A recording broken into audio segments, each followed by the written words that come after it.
Okay. So our last lessons today, we're going to talk about just the final bits of baby making. And we'll talk about fetal blood flow. And those are the last two things we want to chat about. So birth. Okay, you shaking hands, right? You firmly shaking hands, and it just so coincided with you ovulating, doink, right? The little egg was released from your ovary. Temperature went up, right? All that jazz that we know. LH, FSH spiked. And now progesterone, estrogen is going to flood your body in preparation if you're wanting to have a child for a pregnancy. And if you don't want a pregnancy, hopefully there was no fertilization and it'll just wash out. But in this case, the egg was released. The egg is only viable for about 24 hours. So after ovulation, 24 hours, and it's like you either get to it or it's not viable after that. Now we give you a window of time to have to be exposed to the sperm, right? To have sex so that the sperm can get there, because sperm is pretty determined to be available if there is ovulation. So, if you're a couple days too early, some of the sperm can hang out, find a place to hide, right, from the security guards and everything else. But much of it will be destroyed. But really, you only need one. So if one's in there, most likely nothing will happen. But if you have a handful and one of them does reach the egg, then there's a likelihood, there's a chance, an opportunity for fertilization to occur. And that happens way up in the fallopian tube, and then it takes about 5 days for the fallopian tube, the egg, the fertilized egg to travel down the fallopian tube. So at fertilization, the diploid cell from the two haploid cells is called a zygote, and it'll divide and divide on its way. And when it gets to the uterus, it's called a blastocyst, just a whole bunch of cells. And it'll embed into the uterine wall, and it'll start producing something called HCG, human chorionic gonadotropin, which is the chemical that we use to find out if you're pregnant. That's the stuff that you pee on a stick, and if you get the triple lines or the quadruple lines. So usually there's one line for the stick is working, and then the second line is if there's a child. And if there's just one line, the stick worked, but you don't have a child. Sometimes they have little like elephants or little balloons or something, because it doesn't have to be a line. But anyways, if you pee on a stick and it turns out that you do have the balloons or whatever, you can pee on many other sticks following that, and you're probably pregnant, because it's specific for HCG, and your body doesn't produce HCG unless you are pregnant. Okay. And then a placenta forms around it, right? So you get a dual membrane, a membrane layer around it, and then you get this pancake-like structure that sticks to the mum. And I'll show you what that looks like in a second. But another feature that starts happening is the cells of the blastocyst, which are just all the same cell, just a bundle of human cells, starts to differentiate. So some of the cells decide they're going to be nervous tissue. Some of them decide they're going to be gastrointestinal tissues, cardiac tissue, skin and bone, and muscle. And so that's called differentiation. And then you can start actually seeing the human form coming out of there. Initially, they actually look like a little fish or a tadpole, and that goes way back to the time that we were in the ocean. And there's actually structures called gill folds and stuff like that, which, if we went down another evolutionary lane, you would have developed gills. And that's another remnant of the fact that we probably came from the ocean. But after your gestational period, for humans it's 266 days. For hamsters it's 15. So if you ever had pet hamsters or rats or mice or gerbils, and you're like, holy smokes, we got a whole litter. I wonder when that happened. Just count back 15 days, and you know when your hamsters or gerbils or whatever shook hands, right? Hopefully you weren't around for it. Cats and dogs only around 60 days, so 2 months. And you think humans, that's pretty long. Well, elephants and whales, 600 days, almost 2 years of just holding on to the baby. Now for the elephant and the whale, these guys hit the ground running, right? When they're born, they're ready to fend for themselves. They hang out with the mom, and sure, they get nutrients from the mom, but they're looking around for predators, and they already know how to swim and all that jazz. And a lot of animals are like that, like antelope and even cows and sheep. When they get out, they're like, I'm going to get eaten. So they stand up right away, hopefully, and then they learn to run with mommy and stuff like that. We know that's not true for dogs and cats, right? They need a couple months. And hamsters too, they're just like these little balls of flesh, and they just like wiggly worms, pink worms, until they, if anyone had hamsters, baby hamsters and gerbils, they literally look like little fleshy worms. It's kind of yucky. And humans hit the ground, and they can't do anything for themselves.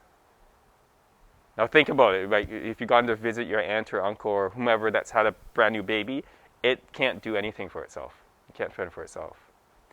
Even a year later, right? 1-year-olds, they're just kind of starting to walk. They're kind of starting to eat solids, but they can't fend for themselves. And think of your little brother and sister or your niece or nephew at 5 years old, probably just getting to the point where, they could, when they're hungry, they could find something to eat. And if they have to poo or pee, they can do it or whatever, right? And the reason why is because of our heads. Our heads are so big because of our cerebrums that if we waited until 2 or 3 years old, we're not coming out, right? If we were to hit the ground ready to run away from tigers and lions and cheetahs, we would be so big that we wouldn't come out. Our human head is just the right diameter to fit through the birth canal. And any bigger and you're in trouble. Who knows how heavy they were as a newborn? Like how? That's a healthy weight, yeah? Yeah. Oh, okay. Right, so like 7 pounds or something like that? Yeah, that's a normal weight, around 6, 7, up until 8 is pretty decent. Anyone else? Like, big would be around 9 to 10. My kid was 10 pounds. Yeah, he was a couple weeks late. And when you're a couple weeks late, all you're doing is putting on weight. Like, you could be on the outside putting on weight, or you're on the inside putting on weight. Everything else is formed. Your eyes are formed, your lungs are formed, your heart's formed, your liver, intestines, everything's formed. So he just wouldn't come out. So he was just getting fatter and fatter and fatter. And at 10 pounds, you have to be the right model of person to let that thing come out naturally, right? Like your hips have to be the right diameter or width, right? You probably have had a child naturally once before to kind of, it doesn't sound nice, but things are experienced and maybe broken in a little bit more so that the second, third child might be a little bit easier. My sister-in-law, her third daughter, she felt contractions, and then they took her to the hospital, and then she had the baby on the way to the birthing suite. It was like 5 minutes, 6 minutes. It just like, it slipped out. It was like, oh, darn. It's like, you couldn't hold it much longer. He's like, oh, whatever, it just came out. So it was really fast. And her first one was, hours to work it out. So my kid actually, he was so big that the 10 centimeter dilation, the 4 inches or so of dilation of the cervix wasn't big enough. He just kept on banging up against the hips and stuff that they had to eventually, cut him out, C-section, rip him open. He crawled out all bloody and alien-like, and that was it. But if we had to wait, right, it would take many years to wait for this child to fully form and mature so that they'd be self-reliant when they popped out. But we can't because of the giant head. So after 266 days, the placenta will say, okay, I think the baby's ripe, right? If it stays in any longer, it's going to be a little bit, toasty. So what it does is releases a hormone called elaxin. It sounds really nice, right? Like relaxin. What you do, I'm just relaxing. Well, this hormone goes into your circulatory system and floods your body, and it causes your body and your tissues that are involved in reproduction to relax, to soften. And some women know that this is happening, right? Their hips become achy and loose and there's joint pain. And what happens is the fibrous tissue that's keeping your pelvis together softens and stretches, and your bones actually become a little bit soft to allow for some flexibility and some plasticity, I guess, when the birth is happening without bones being broken. So everything softens. Okay, and that's a hormone called elaxin. Your placenta stops progesterone production. So you may remember our chart for your menstrual cycle. At the end of the proliferative phase and the secretive phase, your progesterone and estrogen drop, and that's a cue to your uterus that nothing's happening, and it actually causes cramping. Some of the girls in this class, the females in this class, would know that when they have their menstrual period, they get some uterine cramping or stomach pain, and that's because there's that squeezing. Well, progesterone stops here, and the uterus starts to contract. And sometimes it just feels like, little butterfly wings flapping in there, really subtle. And then it progressively gets more and more and more. Now, if it starts off as a little bit of butterfly wings flapping and it gets progressively more and more, what kind of feedback would that be? Is that positive or negative feedback? Pardon me? Positive, right? Because it's getting more and more. So your body goes, oh, some contractions. Usually we want it to nice and level. It's like, oh, maybe we should turn that off a little bit. Oh, turn that on. This is like, yeah, well, of course. Let's do more, and let's do more. And so we're stacking it higher and higher in these contractions. So that's an example of positive feedback. Another chemical that's released is something called oxytocin from the posterior pituitary gland. So this is, we talked about the pituitary gland a couple times now. Once for ADH, right? And that came off of the posterior pituitary gland. And then you had LH and FSH, which came from the anterior pituitary gland. Well, we go back to the posterior pituitary gland to release oxytocin. Okay? Now, oxytocin is your birthing hormone. It initiates and maintains the strong uterine contraction through positive feedback. Okay? And you will, the women that are pregnant and they start getting their contraction, it's cued by a couple things, right? Your water might break, and that's the water in your placenta. It's called amniotic fluid, right?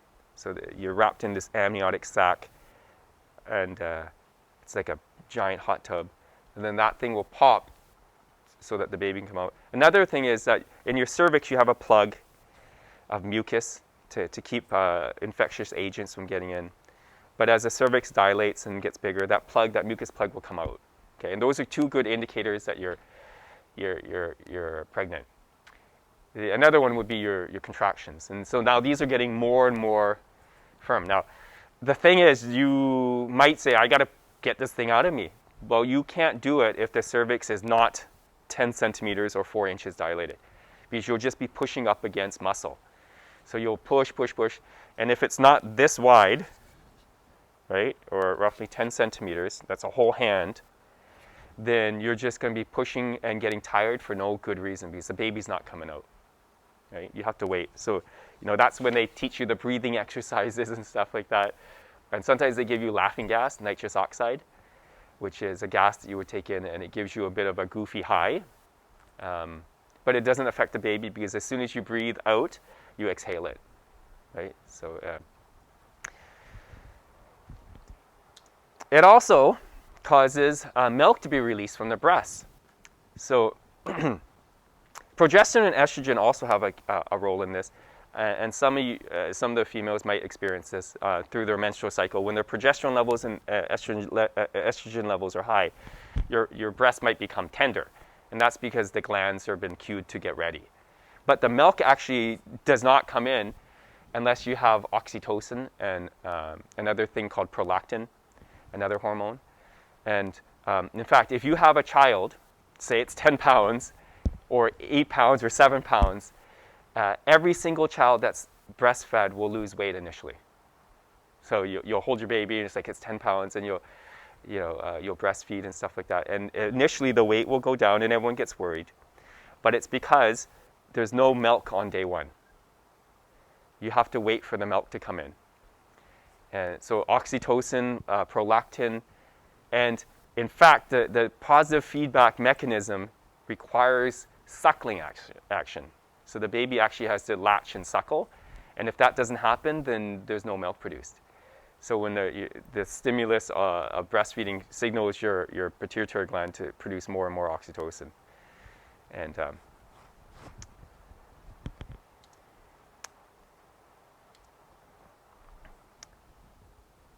afterwards, the baby comes out, and the first thing they want you to do is to bond with the child. So they just slap the baby all wet and yucky on top of you. Not yucky, but slimy and bloody. So I guess yucky. But anyways, on top of you. And that's to imprint you. Because lots of animals, when they first come out of their shell or whatever, the first thing they see is mom.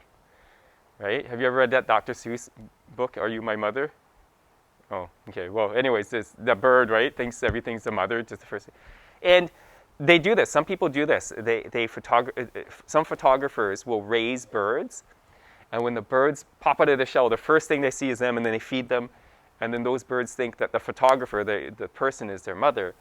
And then whenever they go on walks or whatever, the birds follow, and they can take pictures of them. And there's one photographer that raises them, and he flies in this glider, and the birds fly in a perfect V beside him, and you can videotape them and take pictures of them up close while they're flying. And that's because they think that he's their mother. And it's called imprinting. I think humans, the imprinting is not so strong initially, because we've had people obviously birth from their natural mother and then maybe put them up for adoption, and we have no recollection of that at all, right? So, and then suckling.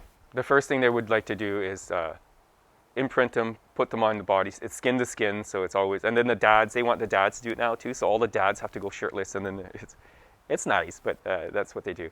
And then then they want you to have the baby latch and suckle, so you can produce more and more milk. But one of the other things is, now that you've birthed a child, there's another thing that comes out, and it's called your afterbirth. It's your second birthing, and that's your placenta. And then your uterus is usually a little bit, oversized relative to someone that isn't pregnant or didn't have a child, because it's built up itself and stretched and all that stuff for the child.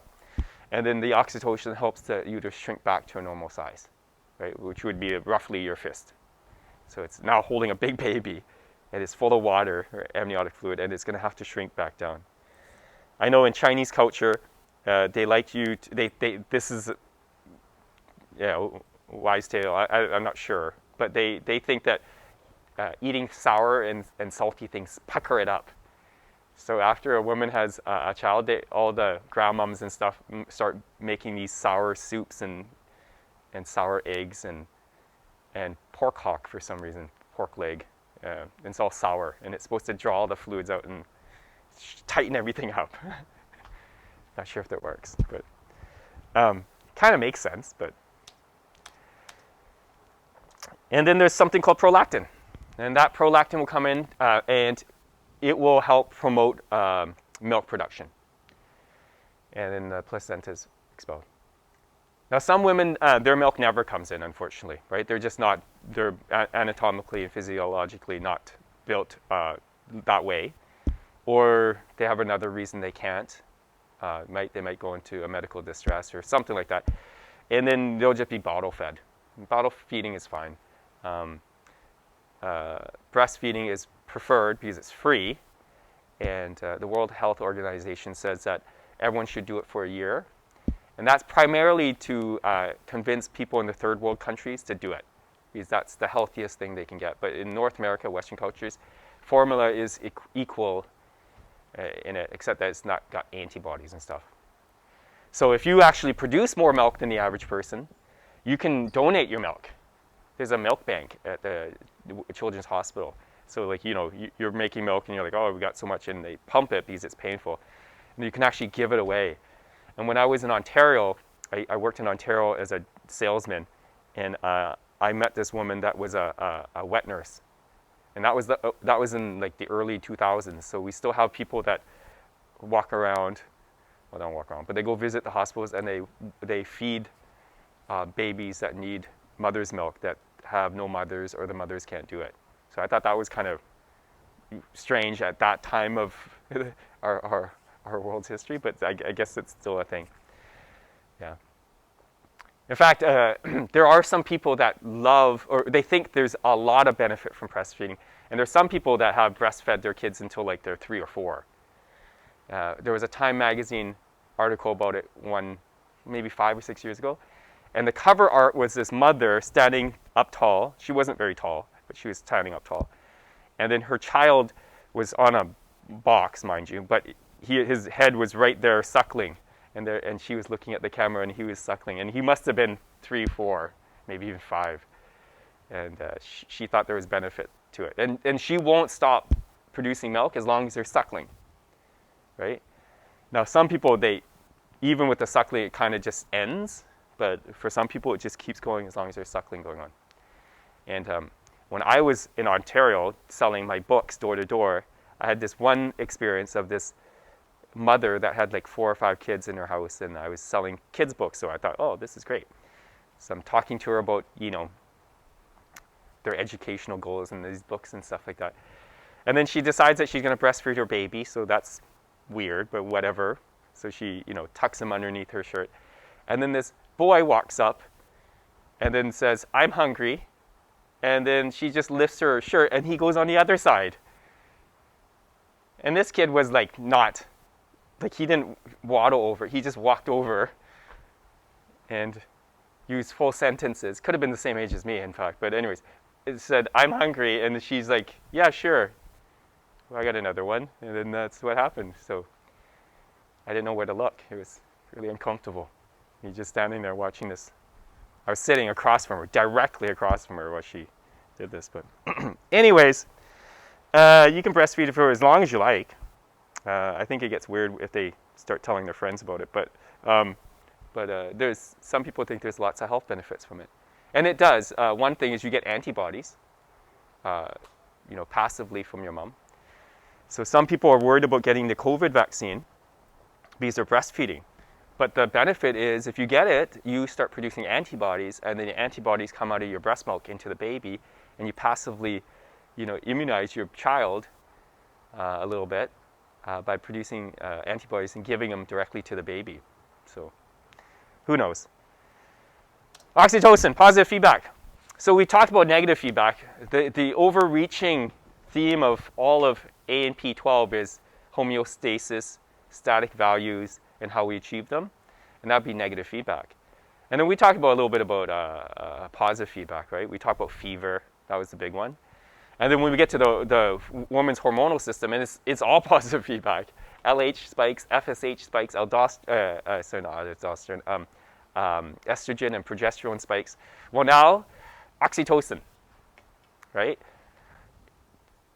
Posterior pituitary gland releases oxytocin. Uterine contraction occurs. More. And you get these massive contractions to expel the child. Another one would be breastfeeding. Posterior pituitary gland releases oxytocin. You make milk and you release it from your ducts. Now, what's the feedback mechanism? The trigger is the breastfeeding, the suckling. The suckling is the cue to the pituitary gland to do more of it. More. Okay? So, during labor, positive feedback of oxytocin for uterine contraction. After birth, after labor, it's positive feedback for oxytocin to release milk from ducts. Any questions? So there you go. That's the hormones. That's the end of the hormones for us. Okay. Did I record this thing? Oh, good.